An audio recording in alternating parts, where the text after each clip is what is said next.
Hey guys, today I'm going to be discussing how I think Joker 2 could have worked. Over the past few weeks, I've seen quite a lot of detraction in this movie. I've also heard some people defending it, from the YouTuber Colin to a friend of mine who argues it was mismarketed and appeals more to women, which I'd love to look further into, to Quentin Tarantino of all people saying it was actually very good. My friend suggested if it wasn't a Joker movie, it would have did much better, and it's a lot of Joker fanboys review bombing it. These aren't things I've looked into, but they're interesting to speculate about. Several people argue a sequel wasn't necessary at all. While this is technically true, I still think it could have worked. I feel like there was a potentially good movie in here. Now, a lot of people want Arthur to embrace the Joker persona he created at the end of the last movie and wreak havoc in this one. There's actually a great alternate movie pitch of Joker doing just that by Merge Productions, a YouTuber I really love for his Breaking Bad What If fanfics. Thing is, while I wouldn't have minded this route, this is more of the exaggerated comic Joker. I would argue it's not true to this more grounded dissection of mental illness Todd Phillips seemed to be going for. I think where the first movie was about how abuse and abandonment by society can cause a person to lose their way, Joker 2 seemed to be touching on the other side of this. That while a rough life often creates bad people, it doesn't make it okay to be bad. It's a cause, but not a justification. This movie is viewed by many as Todd Phillips apologizing for the first Joker film, since many people saw Arthur as a broken man who took charge of his life and is morally justified in his destruction, rather than a sympathetic but ultimately sick individual who harmed several innocents. This may very well have been Todd Phillips' intention. Whether it was or wasn't, I do like the idea of the movie having Arthur learn that Joker isn't a good thing. That doesn't make him better. I know people who want the more traditional Joker won't care for my take, but I figured I'd toy with a script idea for how Joker 2 could have worked within this context. I'll also say I think it's I'll also say I think it being a musical wasn't a bad idea. I think my biggest gripe with Joker 2 is that there were too many songs and none of them were big enough to work. To paraphrase Martin from Double Toasted, if you're going to make a musical, you have to go big. I think this holds true since if the songs don't really land, you're left going, why couldn't they just say these things? At least I was. I find less musical numbers and better written ones were the key. This is one of my few videos I'm not a regular uploader by any means, as you can probably tell, so I apologize for the quality, and if you disagree, I would love to hear your criticisms in the comments or even your feedback on the pitch. With all that preamble out of the way, let's get into my version of Joker 2. The movie opens with us seeing wanton destruction throughout the city from mass riots. It zooms in to show Arthur watching through the bars of his cell window as some of the chaos unfolds on the streets below. He has a proud smile. Throughout the actual Joker 2 film, a movie made based off Joker within the film keeps getting referenced, but in the actual Joker 2, we never get to see any of the film in question. So instead of the cartoon at the start, in this version we get a parody of The Murray Show instead with actors playing Arthur and Murray. Initially, it's conveyed to be a faithful reenactment. That is up until Joker says you get what you effing deserve and fires his gun at Murray. Once he fires, a small flag with "bang" written on it pops out of the barrel. From here, Joker and Murray's actors would break out into a musical song and dance about his failed murder attempt called, well, he gave it a shot. A talented musical writer could surely come up with a catchy music number here to open the movie. Something darkly funny. Basically, the first change I'll make is all the music numbers will be contained to the movie within the movie, which in this version is a musical of his escapades from the first film. I guess it's similar to the Avengers musical from Hawkeye in that sense. There's still a court case around whether Joker should be executed. It can be largely the same. I think where they fell short is not keeping him the cocky Joker from the first movie at the start of this one. Some argue there's no positive outcome to root for here either, since he'll either be in prison for life or executed. So instead, there could be a pre-trial briefing between Arthur and his lawyer where she mentions the idea is to have him be declared insane and transferred to a much better minimum security rehab facility with a reduced sentence. In time, Arthur will be able to live a life outside bars again. Arthur's responses to her are very arrogant here and not even remotely sorry for his actions. He also mentions he doesn't care if he gets executed. The first witness is his first psychiatrist from Joker 1. I feel like she should mention she has hope for Arthur in this version since Joker 1 implied she kinda cared about Arthur, and I think that's not really present in Joker 2. Her testimony would be about the same, but her admitting she had hope for him is the first crack in his armor. The second witness would be the psychiatrist you got at the end of the first movie. She's less favorable and negates any doubt that started to form in Arthur from the first psychiatrist's testimonial. After the first trial scene, we see him back in Arkham with his new psychiatrist, Dr. Harleen Quinzel.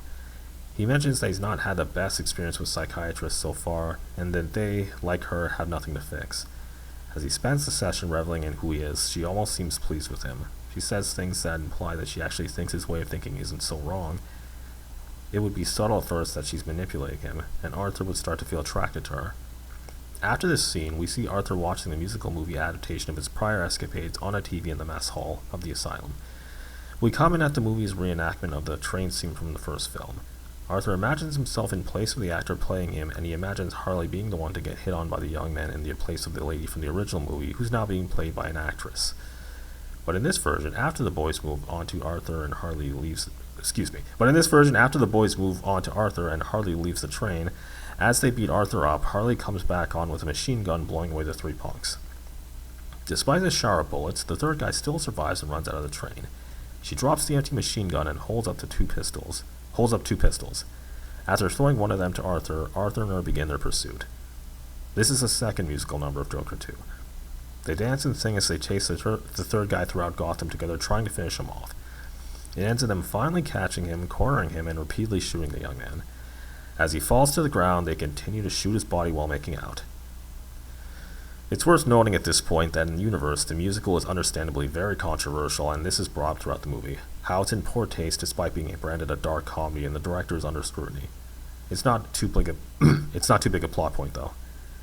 Come the next trial scene, Arthur is once again being arrogant and joking around. Maybe he even starts interrupting the court with jokes as we get through another testimony. But then we get to Gary. The most emotional scene of the movie, where we hear how Gary still lives in terror from Arthur's brutal murder of their fellow co-worker. It's a great scene for showing the impact of Joker's actions from a different perspective. This would be Arthur's first major moment of doubt, as it's the first time Arthur's been confronted with how his actions affected others, since he's not personally participating in the riots or hearing from victims firsthand, and it's from someone he used to care about. As I was saying at the start, this would set up what I think serves as the parallel lesson to the first one and the lesson of the movie. That society molds monsters, but just because a bad life can lead you down this path doesn't mean you can't get off of it, and it doesn't justify your misdeeds. He later tells Harley about the trial, how he feels about hurting Gary, but she mitigates what he's saying, trying to goad him into staying the Joker. The scene after he would be watching another rerun of the musical of his life again in the mess hall of the asylum. We comment on him in the middle of the scene where he kills Randall, at which point we get the third musical number. Having already seen the movie several times, this time Arthur looks at the parody musical number where he killed Randall in front of Gary very differently. Like the music number before, once again he inserts himself in Gary as the actor is making a mockery of the tragic scene as they dance and sing to the horrific murder. As he imagines looking at Gary's happy singing face, he keeps shifting to the crying yelling face Gary had in court. In contrast to the musical number, the next testimony is Zazie Beetz' character. By this point in the story, he's no longer cocky and no longer making jokes. He's started to realize that his crimes have destroyed people and need to be taken seriously. He simply listens to her experience. Afterwards, back in Arkham, Arthur is told he has a visitor. It's young Bruce. Bruce mainly says that Arthur inspired the man who killed his parents to do what he did. He doesn't know who that man is, but knows who Arthur is. He just wanted to see his face one more time. Remember it. Then Bruce leaves. As he's walking back to his cell, Arthur tucks his hands into his pockets. There's a paper in his pocket he didn't put there. It simply says, "On the day your death is decided, you will be released." He thinks about this as he watches the riots in the streets on the news. The police report a terrorist group led by a terrorist disguised in clown makeup and dressed in red and black diamond patterns known as Harley Quinn has been running rampant. They are extremely volatile with homemade explosives, causing a lot of organized domestic terrorism. We see video footage of the dead innocents, children trampled among other things. This gets to Arthur. He talks to Harley again in another session. Harleen again in another session. They are talking about his progress as usual up until he says, "It's you, isn't it? You left me the note. You're the Harley Quinn terrorist from TV." Harleen answers in a very subtly disguised way. Joker says, "You're planning to bomb the courthouse on the day of the verdict. Get me out of there." Again, she disguises the words. He requests she come to the court case and watch first, then make the call. She says there's nothing wrong with her simply watching in court. On the final day of the trial, Harleen arrives in regular attire since in this version, in her clown makeup, people would recognize her as the urban terrorist who's been causing a stir. The case has been 50-50 up to this point. Though there's testimonies against Arthur, his lawyer has been doing a decent job defending him. To everyone's surprise, Arthur arrives to court in his Joker getup. His lawyer asks what he's doing, chewing him out and saying she's this close to getting him transferred to a minimum security mental hospital. Arthur states, and then what? I'll be out in a year or so? You think all of them will let me lay low? She states after he gets out they can keep him in protective custody in a location unknown to the public until the riots die down, until Joker becomes a thing of the past. Arthur replies that Joker isn't the kind of match you can put out once it's lit. Even if you could, it's still not enough. He then fires her saying he's taking over, then tells the judge he's representing himself, as the Joker. Harleen is shown her seat with an amused smirk. The judge reluctantly allows this. Joker starts out talking about the events that led him there, his recent self-reflection based on the people he's listened to over the past several weeks. He mentions how he could use this as a defense for everything he's done, but like in the actual movie, Joker admits there was never a Joker, only a Fleck. Now ready to face up to the destruction his actions have caused, he admits it was all a charade to justify his actions and dismissal by the world. It wasn't right what they all did to him, but neither was he, neither is the man outside. He knew exactly what he was doing and takes full responsibility. Harleen and him exchange a glance, her face neutral, then she abruptly walks out. He is found guilty and they sentence him to death. In this version, there's no bomb. He waits, but it's been called off.